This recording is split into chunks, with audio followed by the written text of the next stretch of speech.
पता भी देखना भाई हिंदुस्तान लड़की में कितना क्या बोल कर्जा रही है है और भाई, आए बड़े पाकिस्तान पाकिस्तान वाली है। खरीदने। अच्छा देखो, इंडिया कर्जों की तो बात ही मत करो। यहाँ अंबानी की जो शादी है ना, वहाँ पे नीता अंबानी अपने गले में इतना महंगा गहना लेके घूम रही है ना, उतने की तो पूरी पाकिस्तान की इकोनॉमी है।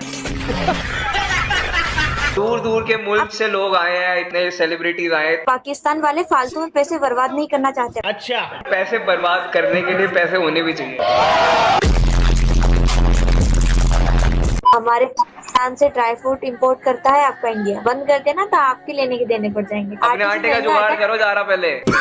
यूपी, एचपी, पंजाब हर जगह ग्रो होता है हमारा ड्राई फ्रूट, ठीक है। हमारे ग्रोथ की टेंशन ना लो। आटे का जुगाड़ हो नहीं पा रहा, हमें ड्राई फ्रूट बेच के अपने आप को आगे रखना है।